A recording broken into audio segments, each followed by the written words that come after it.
और अब रुक करते हैं कर्नाटक का, जहां पे चौंकाने वाली खबर आ रही है सामने। यहां पर बोर्ड की 10वीं की परीक्षा वहां पर हाल ही में खत्म हुई है। छात्र स्कूल में गए, सोशल डिस्टेंसिंग के साथ उन्होंने एग्जाम दिए, लेकिन जो 8 लाख छात्र शामिल हुए थे उनमें से अब तक 32 छात्र कोविड पॉजिटिव पाए गए हैं। हालांकि सरकार कहती है कि इनमें से कोई भी छात्र परीक्षा केंद्र में संक्रमित नहीं हुआ है, ये सब परीक्षा केंद्रों के बाहर संक्रमित हुए हैं। संक्रमित छात्रों को परीक्षा देने की इजाजत उनका कहना है कि नहीं दी गई, और सभी छात्र जो संक्रमित पाए गए हैं वो बाद में नवंबर में अपनी परीक्षा दोबारा दे सकते हैं और इन्हें सप्लीमेंट्री की श्रेणी में नहीं रखा जाएगा। लेकिन सवाल ये भी है कि कोविड के दौरान आखिर कर्नाटक के एग्जाम्स करने की जरूरत क्या हो गई थी।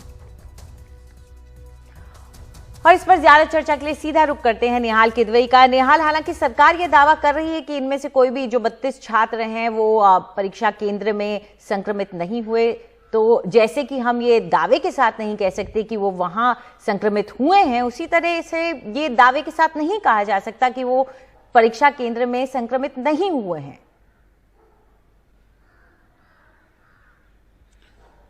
इसी सवाल को मैंने कर्नाटक के शिक्षा मंत्री सुरेश कुमार से पूछा जब यह मामला सामने आया, और सुरेश कुमार जी ने मुझे बताया कि इस तरह की व्यवस्था की गई थी कि कोई भी छात्र जो संक्रमित है और उसके अगर कोई भी लक्षण दिखाई देते हैं, हल्के से भी लक्षण दिखाई देते हैं, तो उसको परीक्षा केंद्र में नहीं आने दिया जाएगा और उसको वापस एम्बुलेंस में बैठाला जाएगा।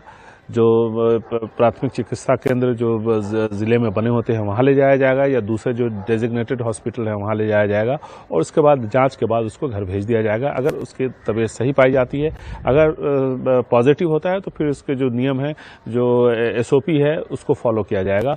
और उनका यह कहना है कि हमने 2 से 3 स्तर पर इसकी स्क्रीनिंग की थी, इसलिए जो भी छात्र जिनमें भी थोड़ा भी लक्षण पाया गया था, जैसे ही परीक्षा केंद्र के पास आए उनकी जांच की गई, उनको पाया गया कि इनमें थोड़े भी लक्षण है, कोई अगर किसी को सर्दी थी, किसी को खांसी थी, किसी को बुखार था, या इस तरह के कोई भी लक्षण अगर दिखाई दे रहे थे, कोई अगर कमजोर दिख रहा था, तो उसको फौरन वहीं पर रोक दिया गया, उसको परीक्षा केंद्र के अंदर भी नहीं जाने दिया गया। इसलिए शिक्षा मंत्री का यह कहना है कि वो दावे के साथ कह सकते हैं और इस पर इन्हें किसी तरह का कोई संदेह नहीं है। और इस वजह से भी कि देखिए, जब इस परीक्षा की बात हुई तो काफी सरकार पर दबाव था, मामला अदालत तक गया और वहां यह बताया गया कि ऐसे हालात में अगर परीक्षा करवाई जाएगी तो बहुत सारे जो छात्र हैं, 8 लाख के आसपास छात्र यहाँ पर परीक्षा दे रहे होंगे, और ऐसे में उनके जिंदगी के साथ खिलवाड़ के बराबर होगा।